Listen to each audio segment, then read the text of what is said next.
Ram Ram everybody. स्वागत है सभी का वेदांता एकेडमी इंदौर और अंकुरन इंस्टीट्यूट में। हम लोग आज डिस्कस करने वाले हैं धातु और अधातु। आज का लेक्चर हमारा बेस्ड रहेगा धातु और अधातुओं के बीच में अंतर पर। इसमें हम थियोरेटिकल जो पार्ट होगा, जिनको थ्योरी के फॉर्म में लिखना होगा धातु अधातु में अंतर, और जिनको ऑब्जेक्टिव के फॉर्म में एग्जाम देना है, सभी के लिए ये लेक्चर इंपॉर्टेंट रहेगा। सभी डायमेंशंस को इसमें कवर करने की कोशिश की जाएगी। अब हम देखेंगे धातु और अधातुओं के बीच में क्या अंतर होता है। अगर हम पीरियडिक टेबल की बात करें तो पीरियडिक टेबल में अधिकांश जो तत्व हैं वो धातुओं के रूप में आते हैं, जिसमें लेफ्ट हैंड साइड में हाइड्रोजन के नीचे जो दिखता है पूरा ब्लॉक, एस ब्लॉक जो दिखता है, उसमें अधिकांशतः धातुएं हैं। पी ब्लॉक में अधिकांश अधातुएं हैं। फिर उसके बाद डी ब्लॉक आ जाता है, उसमें धातुएं शामिल होती हैं। लैंथेनाइट्स एक्टिनाइट्स में भी धातुएं शामिल होती हैं सामान्यतः। तो पूरी टेबल में हमें धातु अधातु और उप धातुएं देखने को मिलती हैं, जो धातु और अधातुओं का मिला जुला गुण प्रदर्शित करते हैं। अब इसे हम पढ़ने वाले हैं, चाहे हम ये बोलें कि धातुओं के गुण हम डिस्कस करने वाले हैं, चाहे हम ये बोलें अधातुओं के गुण हम डिस्कस करने वाले हैं, चाहे हम ऑब्जेक्टिव एग्जाम के फॉर्म में ये देखें कि हम अपवाद जो लगातार पूछे जाते हैं वो भी हम तैयार करने वाले हैं। तो आप बिल्कुल दिमाग खोलकर बैठें, क्योंकि अपवाद बहुत सारे हैं और वो पूछे जाते हैं, तो आप उन्हें नोट डाउन करते जाएंगे। और आप चाहें यहां से नोट्स बनाना तो आप नोट्स भी इसको बना सकते हैं। तो हम स्टार्ट करते हैं धातु और अधातुओं में अंतर। हमने कोशिश की है कि कुछ डायमेंशंस को कवर किया जाए। अंतर लिखने को और सारे अंतर लिखे जा सकते थे, हमने कुछ अंतर लिखने की कोशिश की है। सबसे पहले हम चलें धातु और अधातुओं में। अंतिम कोष आउटर सेल में अगर जाएं तो आउटर सेल में अंतिम कोष में धातुओं में 1, 2 और 3 इलेक्ट्रॉन होते हैं। 1 इलेक्ट्रॉन, 2 इलेक्ट्रॉन और 3 इलेक्ट्रॉन होते हैं धातुओं के अंतिम कोष में, जबकि यहां पर 4, 5, 6 और 7 इलेक्ट्रॉन्स होते हैं अंतिम कोष में। इससे क्या होगा, यदि अंतिम कोष में अष्टक मतलब 8 इलेक्ट्रॉन पूरे करना है तो किसी भी तत्व को आजादी रहती है कि वो इलेक्ट्रॉन ग्रहण कर सकता है, वो इलेक्ट्रॉन त्याग सकता है। जैसे किसी भी व्यक्ति को अपने पैसे खर्च करने की अनुमति रहती है, वो कर सकता है अपने हिसाब से। उसी तरह से यहाँ धातुओं की कहानी है। तो एलिमेंट्स की कहानी है। एलिमेंट्स क्या करेंगे, अष्टक को पूरा करने के लिए वो इलेक्ट्रॉन त्याग भी सकते हैं, वो इलेक्ट्रॉन ग्रहण भी कर सकते हैं। अब यहां पर अष्टक पूरा करने के लिए 7 इलेक्ट्रॉन, 6 इलेक्ट्रॉन, 5 इलेक्ट्रॉन लेना मुश्किल होगा, तब जाके स्टेबिलिटी बनेगी। तो स्टेबिलिटी बनाने के लिए ये क्या करेंगे, जो आउटर सेल है उसे क्या कर देंगे, खाली कर देंगे और अपने आप को स्टेबल फॉर्म में लेकर आएंगे।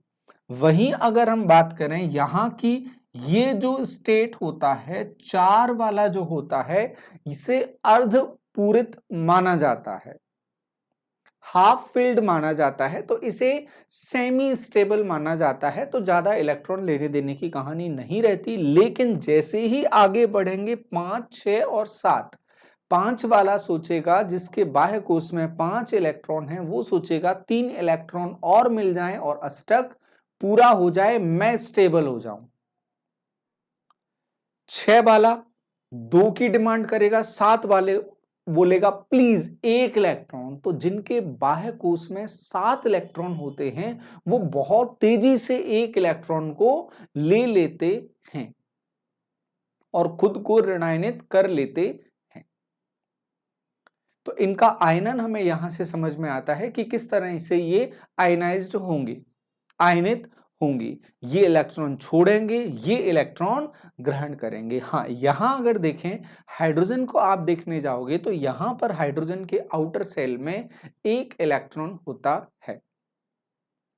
अब हाइड्रोजन को लेकर चलता रहता है कि हाइड्रोजन को धातुओं में रखें अधातुओं में, तो अधातुओं में के हिसाब से अगर देखा जाएगा तो हाइड्रोजन के बाह्य कोश में एक ही इलेक्ट्रॉन होता है, तो वो अपवाद के तौर पर यहां पर देखा जाएगा। चलें सेकंड पार्ट पर। अब हम चलते हैं सेकंड पार्ट में। सेकंड डिफरेंस हम देखने वाले हैं। सेकंड डिफरेंस है भौतिक अवस्था का। भौतिक अवस्था धातुओं की क्या होती है और अधातुओं की भौतिक अवस्थाएं क्या होती है। धातुओं की भौतिक अवस्था के बारे में बात करें तो धातुएं, याद रखना टर्म जो यूज करना है वो सामान्यतः ही यूज करना है। सामान्यतः, जनरली ये किस फॉर्म में रहती हैं? सॉलिड फॉर्म में रहती हैं, जनरली ठोस अवस्था में रहती, सामान्यतः ठोस अवस्था में रहती है। फिर उसके बाद अगर ठोस अवस्था में यहां रहती हैं तो यहां पर भी कोई ठोस अवस्था में रहती है। अधातुओं की अगर हम बात करें तो अधातुएं तीनों अवस्थाओं में पाई जाती हैं, ठोस, द्रव और गैस। तो यहां पर ठोस कौन पाया जाता है? यहां पर ठोस फॉर्म में पाया जाता है कार्बन और फास्फोरस। पी लिख दिया, आप फास्फोरस इसको लिख लेना, कार्बन और फास्फोरस। तो क्या सभी धातुएं, आपने सामान्य लिख दिया, इस सामान्य का क्या मतलब होगा? क्या सभी धातुएं ठोस अवस्था में पाई जाती है? नहीं, सामान्यता का मतलब है कि कुछ धातुएं ऐसी भी हैं जो ठोस अवस्था में नहीं पाई जाती हैं, वो रहेंगी अपवाद में। और लगभग आप में से सभी को पता होगा कि मरकरी कमरे के ताप पर द्रव अवस्था में पाई जाती है। तो अपवाद में सबसे पहला कौन सा आ जाएगा? मरकरी। मरकरी द्रव अवस्था में पाई जाती है। दूसरा अपवाद आ जाएगा गैलियम। दूसरा अपवाद होगा गैलियम, ये भी द्रव अवस्था में पाई जाती है। फिर उसके बाद अब अगर बात करेंगे उसमें अधातुओं में, अधातुओं में द्रव अवस्था में कौन पाई जाती है? तो अधातुओं में द्रव अवस्था में पाई जाती है ब्रोमीन। और गैसेस में, गैसेस में तो बहुत सारे नाम आ जाते हैं, बहुत सारे नाम, जिसमें नाइट्रोजन, ऑक्सीजन वगैरह, ये बहुत सारे नाम इसमें आ जाते हैं। नाइट्रोजन, ऑक्सीजन वगैरह ये गैसेस में शामिल हो जाते हैं, जो गैसीय अवस्था में पाए जाते हैं। तो अगर अवस्थाओं की हम बात करेंगे तो अवस्थाओं में हमारे लिए क्या होगा? धातुएं किस अवस्था में पाई जाती हैं? धातुएं सामान्यतः ठोस अवस्था में पाई जाती हैं। अपवाद क्या होंगे धातुओं के? अपवाद होंगे धातुओं के अपवाद मरकरी और गैलियम, दोनों द्रव अवस्था में पाए जाते हैं। यहां पर ठोस में कौन होगा? कार्बन और फास्फोरस। द्रव अवस्था में ब्रोमीन पाया जाता है। द्रव अवस्था में ध्यान रखेंगे ये मात्र है, इसलिए इसका क्वेश्चन पूछा जाता है। और यहां पर हाइड्रोजन, नाइट्रोजन, ऑक्सीजन वगैरह ये तमाम 11 गैसेस रहती हैं जो गैसीय अवस्था में पाई जाती हैं। तो यहां से भी क्वेश्चन पुटअप हो सकता है, यहां से भी पुटअप हो सकता है, तैयार रहेंगे आप। उम्मीद है अब आप आंसर कर पाएंगे। चलते हैं अब आगे की तरफ। अगला है चमक, लश्यर। चमक की अगर हम बात करेंगे तो धातुएं क्या होती हैं? सामान्यतः चमकदार होती हैं। सामान्यतः चमकदार होती हैं।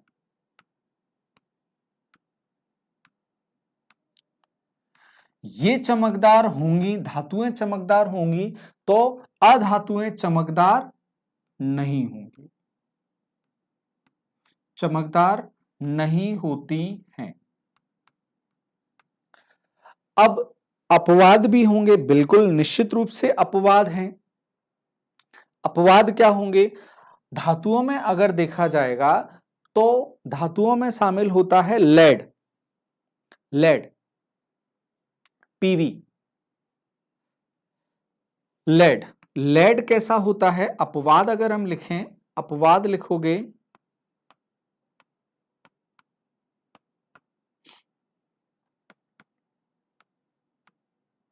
लेड, ये रहता है, डल रहता है, मतलब धुंधला भुरभुरा टाइप का, धुंधला टाइप का वैसा रहता है। खुरदरी जो सरफेस होती है वैसा दिखता है लेड। दबा हुआ कलर इसका रहता है। और चमकदार क्या होते हैं? चमकदार वो होते हैं जिन पर जैसे ही लाइट पड़ती है वो चमकने लगते हैं। जैसे थाली वगैरह है, चम्मच है, हमारे लोहा, घिसा हुआ जो लोहा रहता है उस पर हम प्रकाश डालें तो किसी भी धातु पर प्रकाश डालते हैं वो चमकने लगता है, वही उनकी चमक प्रॉपर्टी होती है, लेस्टर प्रॉपर्टी होती है। अगर हम जाएं अधातुओं में, अधातुओं में हमने देखा कार्बन किस में शामिल होता है? अधातु में शामिल होता है और ठोस होता है। तो कार्बन का जो अपर रूप है हीरा, अगर हीरे की बात करें तो हीरे को सबसे चमकीला पदार्थ माना जाता है। हीरे को चमकीला पदार्थ माना जाता है। पेंसिल, ग्रेफाइट, आपने क्या किया? उसे छीला, उसकी जो निप होगी उस पर अगर प्रकाश डालेंगे वो भी चमकता है, ग्रेफाइट। आयोडीन, आयोडीन पर यदि प्रकाश पड़ता है वो भी चमकता है। तो यहां पर जो अपवाद हैं वो इंपॉर्टेंट हो जाते हैं। तो यहां पर अपवाद क्या होंगे? यहां पर अपवाद होगा हीरा, फिर ग्रेफाइट और आयोडीन, ग्रेफाइट और आयोडीन।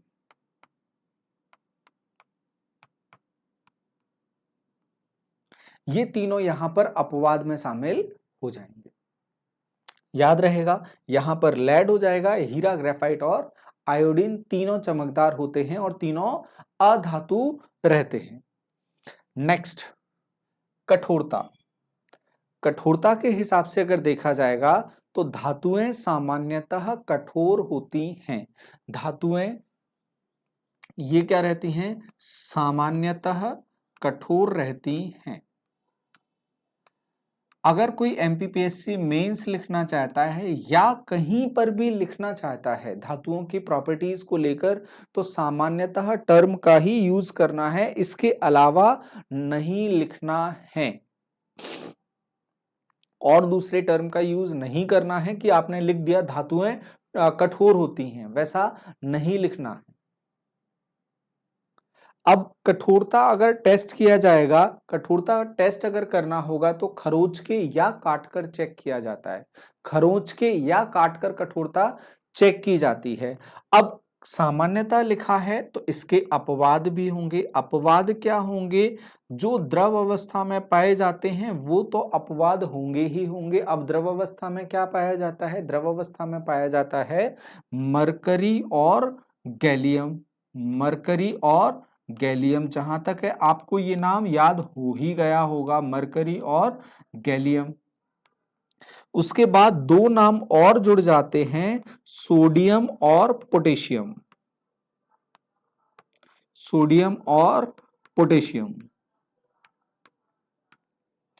सोडियम और पोटेशियम की अगर हम बात करें तो ये दोनों ऐसे तत्व होते हैं जो न तो ठोस अवस्था में है ना ये द्रव अवस्था में, क्योंकि द्रव के अपवाद में भी नहीं पढ़ा इसे हमने, तो ये सेमी सॉलिड फॉर्म में पाए जाते हैं, इसलिए इनको चाकू से काटकर यूज किया जाता है। चाकू से काटकर इनको यूज किया जाता है। तो ये क्वेश्चन सीधा सीधा पूछा जाता है, किस धातु को चाकू से काटा जा सकता है? तो हमारा आंसर होगा सोडियम को। दूसरा ऑप्शन मिलता है पोटेशियम, तीसरा मिलता है सोडियम और पोटेशियम दोनों को, तो हम तीसरे पर जाएंगे। तो ये हम ध्यान रखेंगे यहां पर। फिर हम बात करें अधातुओं की। अधातुओं की बात करें तो अधातुएं सामान्यतः कठोर नहीं, सामान्यतः कठोर नहीं। फिर अपवाद। अपवाद आपको पता है, अपवाद क्या है? हीरा, कार्बन का अपर रूप, जो शामिल तो होता है अधातुओं में लेकिन सबसे कठोर अधातु कठोर तत्व माना जाता है, लगभग सबसे कठोर माना जाता है।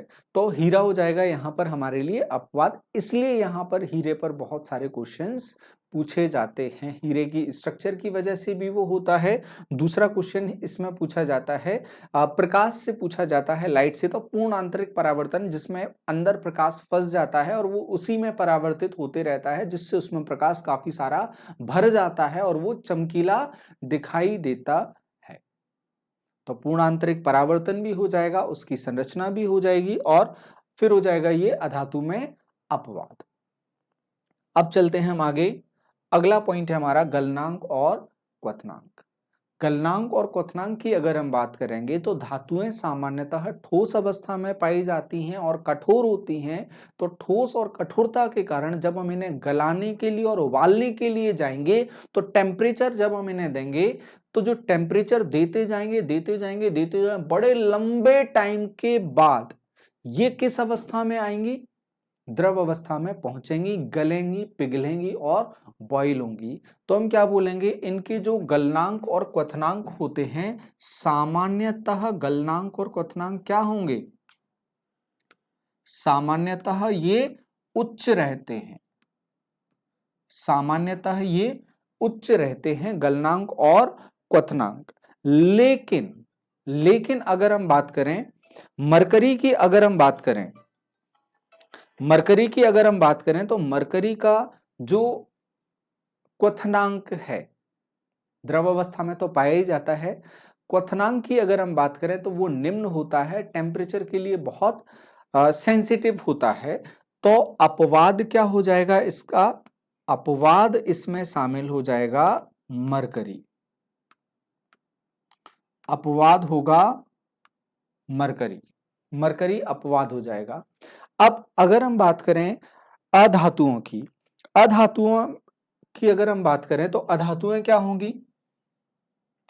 अधातुएं जो गलनांक और क्वथनांक होंगे अधातुओं के, वो निम्न रहते हैं, क्योंकि जो अधातुएं रहती हैं उनके बीच में वीक वॉन्डरवॉल्स फोर्स पाए जाते हैं। धातुएं कठोर रहती हैं क्योंकि इसमें जो बल पाए जाते हैं वो, जो इसके जो कण रहते हैं वो हाई फोर्सेस हैं, उनसे बंधे हुए रहते हैं, जबकि यहां पर अधातुओं में वीक वॉन्डरवॉल्स फोर्स पाए जाते हैं जो बहुत जल्दी ब्रेक हो जाते हैं ऊर्जा मिलने पर।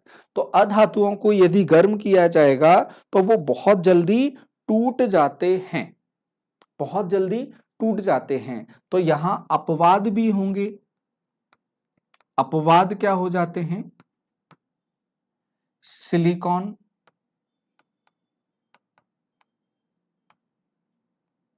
सिलिकॉन, बोरॉन, और सबसे बड़ा अपवाद क्या होगा इसमें? कार्बन। सिलिकॉन, बोरॉन और कार्बन।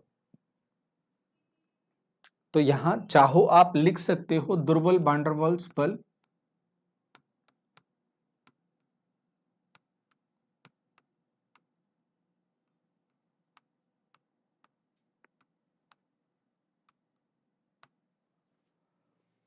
ठीक। अब चलें आगे। और धातुओं में बल अगर लिखना होगा तो कौन सा बल रहेगा अणुओं के बीच में? धात्विक बल या धात्विक बंध।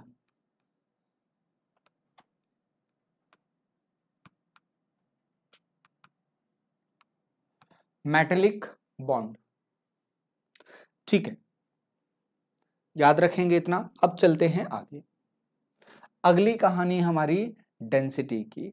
धातु और अधातुओं में डेंसिटी। अब डेंसिटी क्या होती है? डेंसिटी को अगर समझना है तो डेंसिटी का रिलेशन जो आप लोगों को पता है उसी रिलेशन का यूज करना है। डेंसिटी का रिलेशन क्या होता है? घनत्व बराबर क्या होता है? द्रव्यमान बटा आयतन। देखना, डेंसिटी इज इक्वल टू द्रव्यमान ले लें हम m अपॉन v। वो डेंसिटी में एक्चुअली में किसकी बात कर रहा है? डेंसिटी में वो बात कर रहा है मास की, बात कर रहा है, द्रव्यमान की बात कर रहा है। लेकिन वो द्रव्यमान किसके हिसाब से? आयतन के हिसाब से।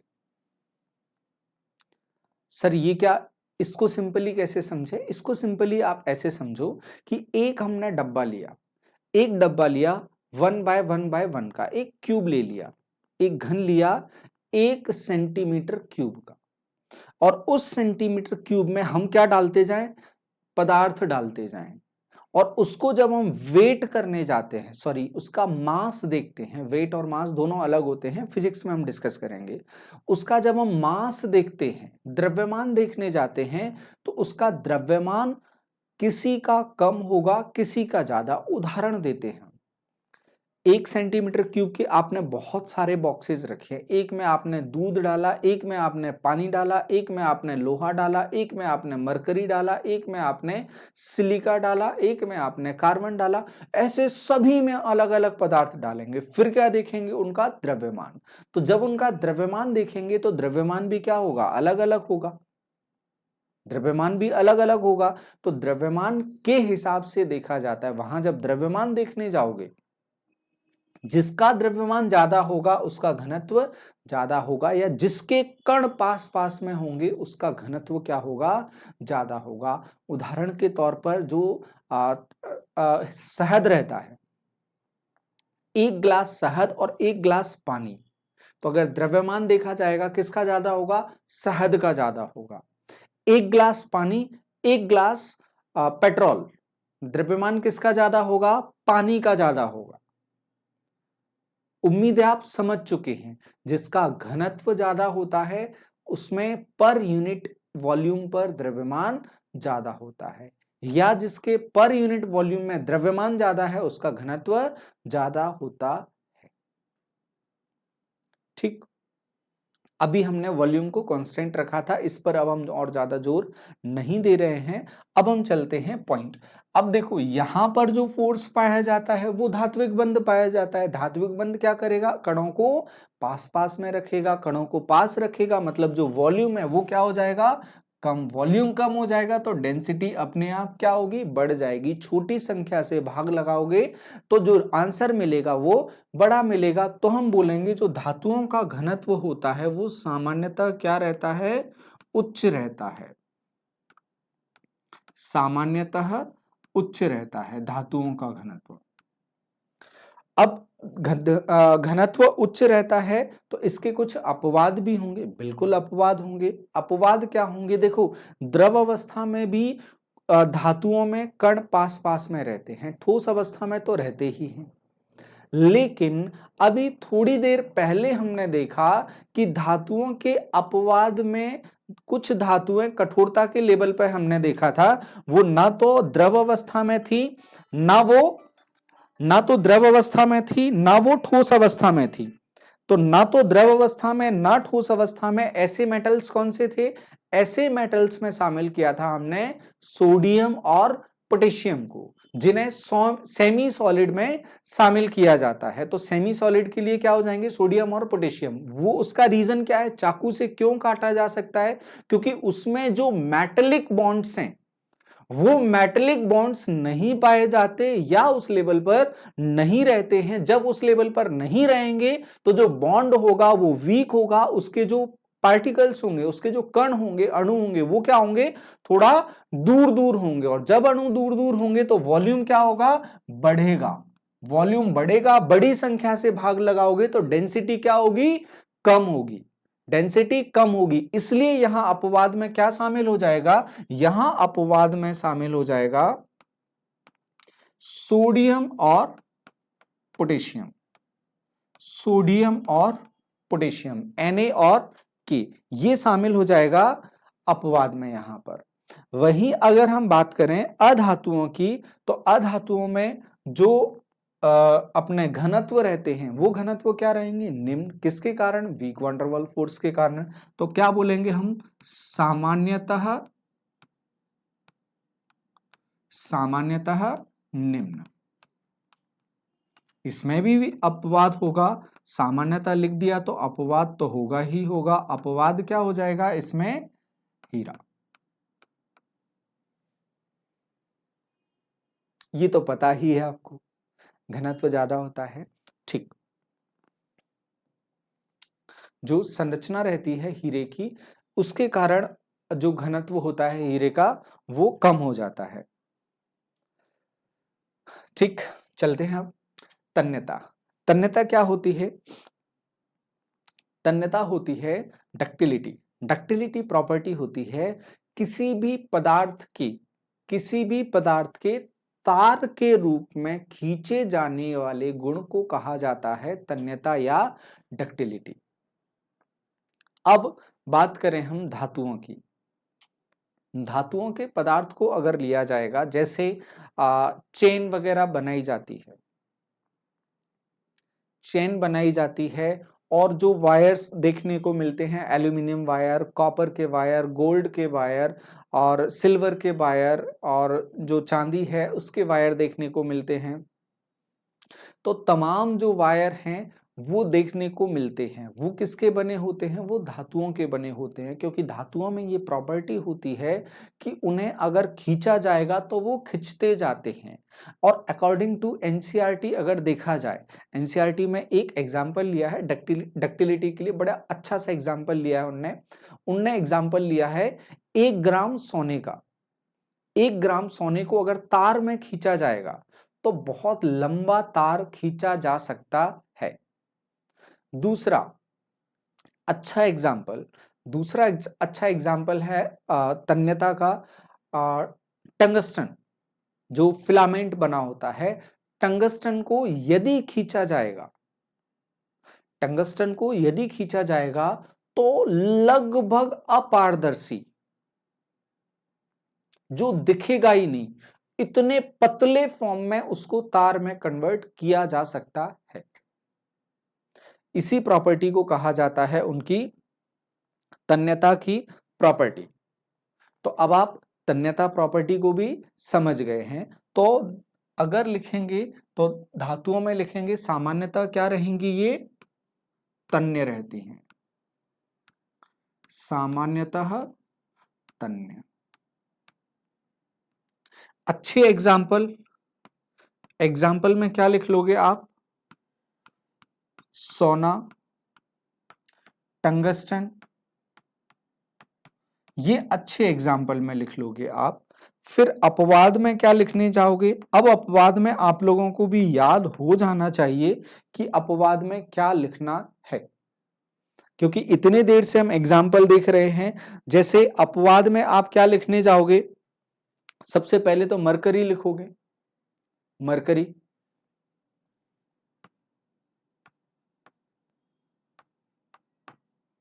Semi solid, sodium, semi solid, potassium. और एक और कहानी आ जाती है यहां पर, जिंक। इसको ध्यान रखना, इसको थोड़ी देर में हम डिस्कस करने वाले हैं। जिंक को, जिंक की ब्रिटलनेस के लिए, भंगुरता के लिए, ये भंगुर होता है, इस पर फोर्स डालते हैं ये चकनाचूर टाइप में हो जाता है, इसलिए इसके तार नहीं खींचे जा सकते। ये ब्रिटल होता है, ब्रिटल धातु, भंगुर धातु जिसको कहा जाता है। जैसे कांच पर फोर्स लगाते हैं, कई सारे टुकड़ों में वो ब्रेक हो जाता है। धातुओं के साथ ऐसा नहीं होता है, धातुओं पर आप फोर्स लगाते जाओ वो टुकड़ों में कन्वर्ट नहीं होता है। लेकिन जिंक हो जाता है, इसलिए जिंक से तार नहीं खींचे जा सकते। जैसे कांच से नहीं खींचे जा सकते, वैसे ही जिंक से नहीं खींचे जा सकते। वहीं पर यदि अधातुओं की हम बात करें तो अधातुओं में तन्यता नहीं है, तन्यता नहीं पाई जाती है। इसमें सामान्यतः ही टर्म यूज करेंगे, क्योंकि आपको क्या मिलते हैं? कार्बन के फाइबर्स मिलते हैं, कार्बन फाइबर्स मिलते हैं। अगर कार्बन के फाइबर्स मिलते हैं तो ये अपवाद में शामिल हो जाएंगे अधातुओं के। जो कार्बन के रेशे हैं वो शामिल हो जाएंगे इसमें। तो ये यहां अपवाद और यहां पर भी अपवाद, दोनों याद रखेंगे। टंगस्टन भी याद रखेंगे कि अपारदर्शी तार इससे खींचा जा सकता है। और टंगस्टन तो आपको यूं भी याद रहता है, और थोड़ी देर बाद टंगस्टन को हम फिर डिस्कस करने वाले हैं और प्रॉपर्टीज में। नेक्स्ट, आघात वर्धनीयता। आघात मतलब क्या करना? उस पर चोट करना। और वर्धनीय, आघात वर्धनीय मतलब उसको सहना।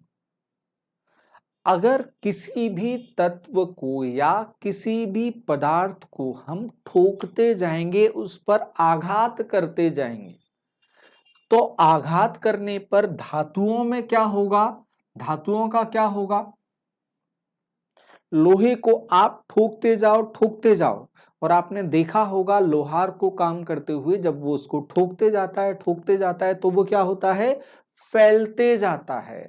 तो जब मैलिएबिलिटी की बात करेंगे, आघात वर्धनीयता की बात करेंगे, तो आघात वर्धनीयता में जो प्रॉपर्टीज देखने को मिलेंगी वो मिलेंगी कि ये फैल जाता है। ये क्या हो जाता है, धातु क्या होती है, चादर के रूप में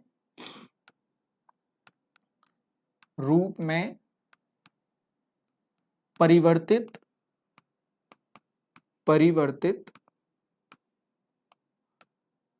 हो जाती हैं, चादर के रूप में परिवर्तित हो जाते हैं और ज्यादा ठोकते जाएंगे, बिल्कुल पतली चादर के फॉर्म में ये लगातार परिवर्तित होते जाएंगे। जैसे सिल्वर फॉल जो खाने वगैरह की पैकिंग के लिए यूज किया जाता है। फिर उसके बाद जो पत्र देखने को मिलते हैं, एल्यूमिनियम के पत्र देखने को मिलते हैं, और सोने के पत्ते जिनको कहा जाता है, पूजा वगैरह में भी यूज होते हैं, चांदी के पत्ते यूज होते हैं। तो ये तमाम पत्ते किससे मिलकर बनते हैं, किसके बने होते हैं, ये होती हैं धातुएं, जिनको कन्वर्ट किया जा सकता है एक सीट बनाने के लिए। तो चादर के रूप में, सीट के फॉर्म में इनको कन्वर्ट किया जा सकता है। इसके एग्जाम्पल एल्यूमिनियम, गोल्ड, सिल्वर, तमाम सारे इसके एग्जाम्पल हो जाएंगे। तो कौन सा एग्जाम्पल इसका नहीं होगा, कौन सा एग्जाम्पल नहीं होगा, जो कहानी हमने ऊपर देखी, अपवाद क्या होंगे इसके अपवाद में जो हमने ऊपर देखा, सोडियम, पोटेशियम, मरकरी और मरकरी Hg, जिंक Zn, इसको भी नहीं खींच सकते क्योंकि ये ब्रिटल है, भंगुर है, टूट के बिखर जाता है। ये इसकी कहानी हो जाती है। अब यदि अधातुओं की बात करें तो अधातुओं से चादर नहीं खींची जा सकती है। किसी भी अधातु की हम बात करें तो यहां पर उससे कोई भी चादर नहीं खींची जा सकती, कोई भी अपवाद नहीं होता है इसमें। तो अधातुओं में आघात वर्धनीयता का गुण नहीं पाया जाता है। यदि हमसे क्वेश्चन पूछता है ऑब्जेक्टिव के फॉर्म में, किस अधातु में आघात वर्धनीयता का गुण पाया जाता है, option A, option B, option C और ऑप्शन डी, किसी में भी नहीं, तो आंसर होगा किसी में भी नहीं। ये ध्यान रखेंगे हम। नेक्स्ट प्रॉपर्टीज की तरफ चलते हैं हम। भंगुरता, ब्रिटलनेस आ गया। भंगुरता हमारा, ब्रिटलनेस क्या होता है, किसी भी पदार्थ पर हम फोर्स डालें और वो टुकड़ों में बिखर जाए, इस प्रॉपर्टी को कहा जाता है ब्रिटलनेस या भंगुरता। धातुएं कठोर होती हैं और धातुओं में मेटेलिक बॉन्ड पाया जाता है, और मेटेलिक बॉन्ड उतनी जल्दी ब्रेक नहीं होता है, इसलिए धातुएं नहीं टूटती हैं, भंगुर नहीं होती हैं, और हम बोलेंगे सामान्यतः भंगुर नहीं, ब्रिटल नहीं। अच्छा, इसको लिख लेना इसकी डेफिनेशन के तौर पर, या जो भंगुरता है उसको लिखना होगा तो यहीं पर लिखना, बल अप्लाई करने पर, फोर्स अप्लाई करने पर ब्रेक होना, बल लगाने पर टूटना, लगाने पर टुकड़ों में टूटना, टुकड़ों में टूटना,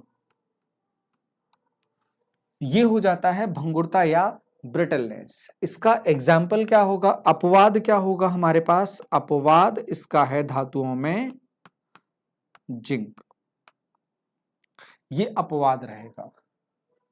जबकि अगर अधातुओं की बात करें तो अधातुएं सारी क्या होती हैं, भंगुर होती हैं। अधातुएं सामान्यतः भंगुर होती हैं।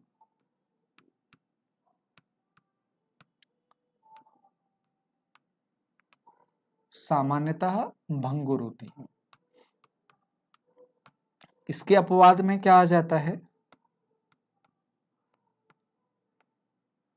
हीरा कठोर होता है, बहुत हाई फोर्सेस इसके पार्टिकल्स के बीच में पाए जाते हैं। अब जो भंगुर होती हैं इसके ब्रैकेट में लिख लेना, भंगुर कौन सी होगी, ठोस, क्योंकि फोर्स तो ठोस पर ही डालोगे ना, ऐसा थोड़ी होगा कि ऑक्सीजन पे फोर्स लगा रहे हो पता ही नहीं चल रहा है टूटी नहीं टूटी है। ब्रोमीन द्रव अवस्था में पाया जा रहा है, उस पर फोर्स डाल रहे हो पता ही नहीं चल रहा है टूटी नहीं टूटी है। तो हम चेक किस में करेंगे, भंगुर किसको बोलेंगे, ठोस को। लेकिन ध्यान रखेंगे जो अपवाद है वो हीरा और ग्रेफाइट होता है, जो सामान्यतः थोड़ा बहुत फोर्स लगाने पर नहीं टूटते हैं इनकी संरचना के कारण। अब चलते हैं आगे। ग्रेफाइट का जो यूज होता है वो स्नेहक या लुब्रिकेंट्स बनाने में, ग्रीस वगैरह जो आते हैं मार्केट में वो बनाने में किया जाता है, पेंसिल का निब बनाने में किया जाता है। तो इतना इजीली वो टूटता नहीं है जैसे जिंक फैल जाता है। नेक्स्ट जो प्रॉपर्टीज है वो है कंडक्टिविटी। कंडक्टिविटी का मतलब होता है चालन। अब चालन कैसे करेंगे, चालन कैसे करेंगे वो देखते हैं। चालकता, चालकता भी किसकी होगी, ताप और विद्युत, ताप और विद्युत की चालकता। जहां पर इलेक्ट्रॉन्स और होल्स अवेलेबल रहते हैं इजीली, वहां पर कंडक्टिविटी देखने को मिलती है। और धातुओं की अगर हम बात करें, सबसे पहला ही पॉइंट हमने देखा था, धातुओं में 1 इलेक्ट्रॉन, 2 इलेक्ट्रॉन और 3 इलेक्ट्रॉन रहते हैं छोड़ने के लिए। जब वो इलेक्ट्रॉन छोड़ेगा तो वो क्या करेगा, कंडक्टिविटी की प्रॉपर्टीज में वो एंटर करेगा कि वहां पर इलेक्ट्रॉन्स अवेलेबल रहेंगे मूव करने के लिए। तो मूवेबल जो पार्ट है, पार्टिकल्स हैं उनके पास है, और जहां मूवेबल पार्टिकल्स हैं इसका मतलब है वहां पर कंडक्टिविटी देखने को मिलेगी, चाहे वो केमिकली मिले या फिर वो इलेक्ट्रिकली मिले। किसी भी स्थिति में वहां पर यदि परिवर्तन होगा, चाहे ताप में परिवर्तन हो, चाहे वहां पर जो विभव है, पोटेंशियल है, पोटेंशियल डिफरेंस बनेगा, तो भी वहां पर इलेक्ट्रिसिटी देखने को मिलेगी। और विभव में अंतर होगा तो क्या देखने को मिलेगा, तो भी इलेक्ट्रिकल कंडक्टिविटी देखने को मिलेगी। यदि टेम्परेचर में डिफरेंस होगा दो एंड्स पर, जैसे ये स्टील की चम्मच है, इस स्टील की चम्मच पर एक तरफ हम मोमबत्ती से गर्म करेंगे, एक तरफ मोमबत्ती से गर्म करेंगे, तो ये हिस्सा क्या होगा, धीरे धीरे गर्म होने लगेगा, क्योंकि ये इसमें कंडक्टिविटी है, चालकता है। बस ध्यान रखेंगे, एक एग्जाम्पल ले लेते हैं हम। शुद्ध जल होता है उसमें इलेक्ट्रिक वो विद्युत का चालक नहीं होता है, उसमें करंट नहीं दौड़ता है। जहां अशुद्धि पाई जाती है पानी में, वहां पर करंट्स या इलेक्ट्रिसिटी, चालकता, कंडक्टिविटी देखने को मिलती है। तो यहां हमारा क्या होगा, धातुएं विद्युत के अच्छे चालक मानी जाती हैं। तो सामान्यतः क्या होते हैं, ये चालक होते हैं। सामान्यतः विद्युत और ताप के चालक होते हैं। अब सामान्यतः टर्म यूज किया है, इसका मतलब क्या है, होते हैं। सामान्यतः टर्म का यूज किया है, इसका मतलब है इसमें कुछ अपवाद भी होते होंगे। हाँ बिल्कुल अपवाद होता है। इसका अपवाद होता है टंगस्टन। अब सर टंगस्टन कैसे होता है, टंगस्टन तो बल्ब के फिलामेंट में यूज किया जाता है, इसको हम समझाते हैं। तो पहले तो आप इसे यूज कर लेंगे टंगस्टन को इसके अपवाद के तौर पर। ये समझाते हैं टंगस्टन हमने यहां पर क्यों लिया है। टंगस्टन बल्ब के फिलामेंट में यूज किया जाता है, और वो क्या होता है, जब इलेक्ट्रिसिटी फ्लो होती है तो जलता है वो। जलता क्यों है? क्योंकि वो अपने अंदर से इलेक्ट्रिसिटी को पास नहीं होने देना चाहता, पास नहीं होने देता इलेक्ट्रिसिटी को। तो क्या होगी? इलेक्ट्रिसिटी जो विद्युत ऊर्जा होगी, वो विद्युत ऊर्जा क्या होगी? ऊष्मीय ऊर्जा और प्रकाश ऊर्जा में कन्वर्ट होकर उसकी हानि कर देता है, वो पास ही नहीं करने देना चाहता। मतलब उसकी रेजिस्टिविटी, उसकी प्रतिरोधकता क्या रहती है? उच्च। चालकता और प्रतिरोधकता दोनों एक दूसरे के क्या है? उल्टे हैं। जब प्रतिरोधकता बहुत उच्च हो जाती है, चालकता अपने आप क्या हो जाती है? निम्न। जब प्रतिरोधकता खत्म हो जाएगी, विरोध करने की क्षमता चालन का खत्म हो जाएगी, तो चालकता बढ़ जाएगी। यदि टंगस्टन का प्रतिरोध बहुत ज्यादा है तो चालकता लगभग कहां पहुंच जाएगी? वो न्यून पर पहुंच जाएगी। इसीलिए हम कहते हैं जो टंगस्टन है वो चालकता के अपवाद के तौर पर देखा जाता है धातुओं में। और यही हमने बोला था कि थोड़ी देर बाद हम टंगस्टन के बारे में बात करेंगे। तो यहां पर टंगस्टन के बारे में हमने बात की। अब हम बात करें अधातुओं की। अधातुएं नॉट गुड कंडक्टर हम बोल सकते हैं, बैड कंडक्टर हम बोलेंगे, बेकार चालक होते हैं। चालन तो देखो होगा कहीं ना कहीं थोड़ा बहुत, बेकार चालक होते हैं। लेकिन यहां पर भी क्या होगा? अपवाद होगा। अपवाद क्या है इसमें? आप सभी को याद होगा, अगर आप तैयारी कर रहे हैं तो जो कार्बन का अपर रूप होता है ग्रेफाइट, ये विद्युत का चालक होता है। तो इसमें हम कार्बन फाइबर को भी शामिल कर लेते हैं। कार्बन फाइबर, कार्बन फाइबर भी शामिल कर लेते हैं। हीरा,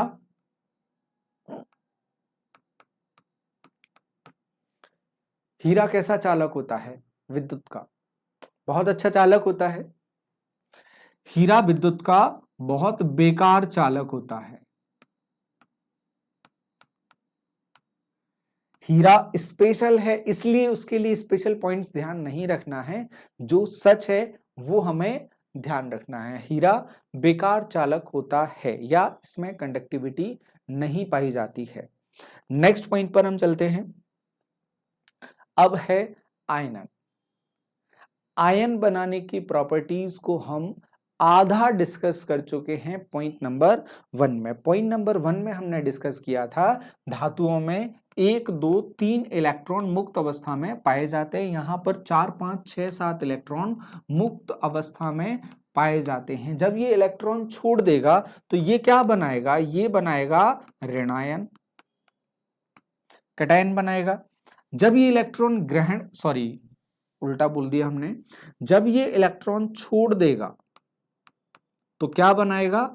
धनायन, क्योंकि इलेक्ट्रॉन इसके कम हो गए, कम हो गए तो जो पॉजिटिव चार्ज है वो बड़ा हुआ लगेगा, तो ये हो जाएगा एनायन। और यहां पर इलेक्ट्रॉन एंटर करेंगे तो ये क्या बनाएगा? ऋणायन बनाएंगे। ये हो जाती है इनकी सामान्य स्थिति कि धातुएं धनात्मक आयन बनाती हैं, कैटायन बनाती हैं, जबकि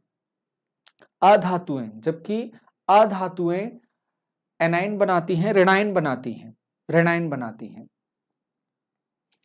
अधातुएं ऋणायन बनाती हैं, धातुएं धनायन बनाती हैं। जैसे सोडियम की बात करें, सोडियम के बाह्यतम कोष में 11 होता है, 2, 8, 1 सोडियम, 2, 8, 1 इसका परमाणु क्रमांक क्या होता है? 11 रहता है। अंतिम कोष में कितना इलेक्ट्रॉन? 1 इलेक्ट्रॉन। ये इस 1 इलेक्ट्रॉन को क्यों रखेगा? 1 इलेक्ट्रॉन छोड़ के क्या हो जाएगा? स्थायी हो जाएगा। इसलिए जनरली किस फॉर्म में दिखता है? Na positive. एक धनात्मक आयन की क्या रहती है? इसमें अधिकता रहती है, इसलिए इसे कहा जाता है धनात्मक आयन धातुएं बनाती हैं। और ऋणात्मक आयन क्या बनाएंगी? ऋणात्मक आयन कौन बनाएगा? अधातुएं बनाएंगी। अब ये अगर ये पॉजिटिव बना रहे हैं, पॉजिटिव बना रहे हैं तो इसे क्या कहा जाता है? इन्हें कहा जाता है इलेक्ट्रो पॉजिटिव। इन्हें कहा जाता है इलेक्ट्रो पॉजिटिव। आप लोग टर्म लिख लेंगे, इन्हें इलेक्ट्रो पॉजिटिव कहा जाता है। Electro positive. इन्हें कहा जाता है इलेक्ट्रो नेगेटिव। इलेक्ट्रॉन लेते हैं, इलेक्ट्रॉन छोड़ते हैं, इलेक्ट्रॉन डोनर।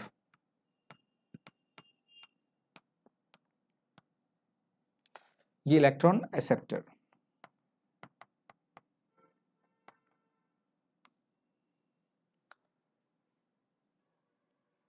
उम्मीद है यहां तक चीजें क्लियर हो गई हैं आपको, बस कंप्लीट होने वाला है अपना लेक्चर। अब है परमाणविकता। परमाणविकता की बात करें तो वाष्प अवस्था में जो धातुएं हैं वो जनरली कैसे पाए जाते हैं, एकल परमाणु के रूप में पाए जाते हैं, एकल परमाणविक पाए जाते हैं।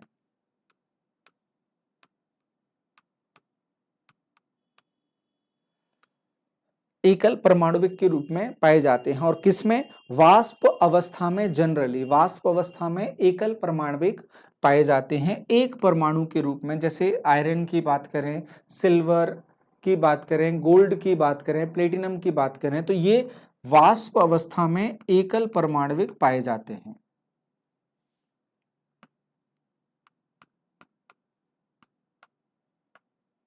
वाष्प अवस्था में।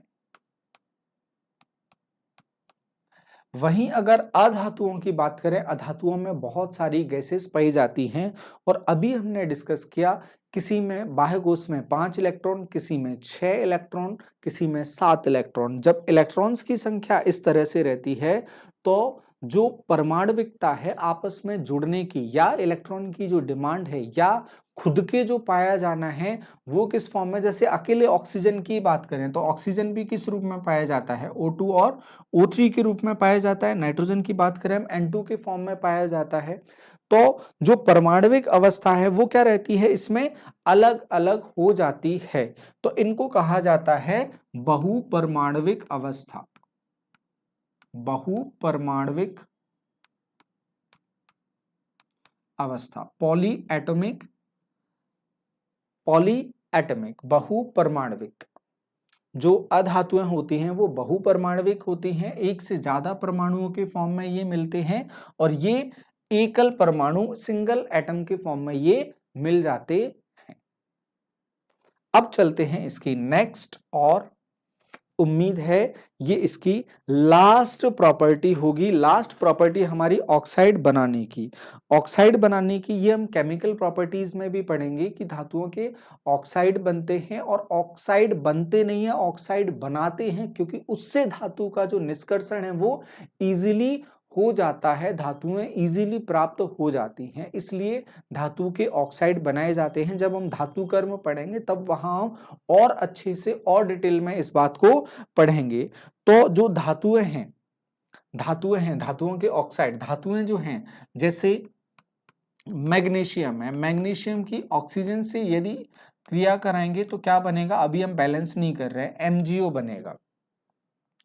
आयरन की क्रिया होती है, फेरस ऑक्साइड जो बनते हैं, इनके अगर गुण को देखा जाएगा, पोटेशियम को देखा जाएगा, पोटेशियम को देखोगे तो पोटेशियम क्या बनेगा, पोटेशियम बैलेंस नहीं कर रहे हैं अभी, K2O आयरन से भी बन जाएगा, जिंक से भी बन जाएंगे, ये ऑक्साइड बनते हैं। और इन ऑक्साइड की प्रकृति को यदि देखा जाएगा तो धातुओं के जो ऑक्साइड होते हैं वो क्षारीय प्रकृति के होते हैं। धातुओं के ऑक्साइड, तो आपको इस कहानी की जगह क्या लिखना है, क्योंकि वो आगे समझ में आने वाली है, आपको सारी रिएक्शन अपन को अलग से देखना है। ऑक्सीजन से क्रिया ही हमें अलग से देखना है, जल से क्रिया अलग से देखना है, तो वो हम आगे डिस्कस करने वाले हैं। तो यहाँ अपन को क्या लिखना है, जो धातुओं के ऑक्साइड होते हैं वो सामान्यतः क्षारीय प्रकृति के होते हैं, चाहे हम MgO की बात करें, चाहे CaO की बात करें, और K2O की बात करें, Fe2O3 की बात करें, तो ये किस प्रकृति के होते हैं, ये क्षारीय प्रकृति के। Al2O3 की बात करें, ये क्षारीय प्रकृति के होते हैं सभी। फिर इसमें अगर हम बात करें अधातुओं में, तो अधातुओं के जो ऑक्साइड होते हैं वो अम्लीय प्रकृति के होते हैं। जैसे इसमें आपको बोलने की ही जरूरत नहीं पड़ेगी, सल्फर डाइऑक्साइड, जिसका अच्छा रोल रहता है किसमें, अम्ल वर्षा में। सल्फर डाइऑक्साइड है, नाइट्रोजन के ऑक्साइड है, कार्बन के ऑक्साइड है, सल्फर डाइऑक्साइड है, फिर कार्बन के ऑक्साइड हैं, नाइट्रोजन के ऑक्साइड हैं, ये सभी किस में आ जाते हैं, ये अम्लीय ऑक्साइड के फॉर्म में आते हैं, अम्लीय ऑक्साइड। अब अगर इनको टेस्ट की बात करें, टेस्ट की बात करें तो क्षारीय क्या होंगे, टेस्ट की बात करें तो क्षारीय लिटमस पेपर को कैसा करेंगे, नीला कर देते हैं। और ये लिटमस पेपर, लाल लिटमस पेपर को ये नीला कर देते हैं और ये नीले लिटमस पेपर को लाल कर देते हैं। ये इनका टेस्ट हो जाता है। और अगर देखें अपवाद, अगर देखेंगे, जैसे अपवाद अगर देखने जाओगे, अपवाद देखने जाओगे, यहां पर अपवाद लिखना होगा, यहां अपवाद लिखना होगा, तो यहां बहुत सारे अपवाद आ जाते हैं। क्या अपवाद आएगा, आपने अधातुओं में सबसे पहला पॉइंट, अधातुओं में सबसे पहला पॉइंट क्या देखा था, अपवाद में हाइड्रोजन, अधातुओं में डिस्कस किया था हमने हाइड्रोजन। अब हाइड्रोजन अधातु है, हाइड्रोजन का ऑक्साइड क्या होगा, H2O। यदि हाइड्रोजन अधातु में शामिल है और इसका जो ऑक्साइड बनेगा वो H2O बनेगा। यदि H2O अम्ल या क्षार होता, H2O अम्ल या क्षार होता तो हम इसको पीने में यूज नहीं करते। इसी तरह से कार्बन मोनोऑक्साइड है, फिर N2O है, ये अपवाद के तौर पर यहां पर देखे जाते हैं। तो उम्मीद है आपको ये कहानी समझ में आई होगी। यहां पर यदि अपवाद लिखना होगा, यहां पर यदि अपवाद आप लोगों को लिखना है तो यहां अपवाद लिख सकते हैं। यहां अपवाद हो जाएगा ZNO जिंक ऑक्साइड, फिर लेड का ऑक्साइड, फिर एल्यूमिनियम का ऑक्साइड Al2O3। और ये ना तो अम्लीय होते हैं ना ये क्षारीय होते हैं, ना ये अम्लीय होते हैं ना ये क्षारीय होते हैं। और इनकी कहानी भी यही है, ना तो अम्लीय ना क्षारीय। ये ऐसा क्यों होता है ये हम आगे डिस्कस करने वाले हैं। तो उम्मीद है धातु और अधातु की कहानियां आपको सारी समझ में आ गई होंगी। जो यहाँ पर अनसुलझी कहानी बची होंगी वो आगे चल के आपको क्लियर हो जाएगी, क्योंकि आगे हम धातुओं और अधातुओं की जो क्रियाएं हैं, चाहे जल से है, चाहे ऑक्साइड से, अम्ल से क्रिया है, क्षार से क्रिया है, ये सारी चीजें हम डिस्कस करने वाले हैं। धातु निष्कर्षण हम डिस्कस करने वाले हैं। तो उनमें सभी में ये पूरी कहानी आप लोगों को क्लियर हो जाएगी। जो यहाँ के डाउट्स बचेंगे तो सारे तार जो उलझ रहे हैं वो सभी तार खोलने की जिम्मेदारी हमारी है। तो फिलहाल के लिए धन्यवाद, सभी को राम राम। मिलते हैं नेक्स्ट सेशन में जो रहेगा धातुओं और अधातुओं की क्रियाओं से रिलेटेड। धन्यवाद, राम राम।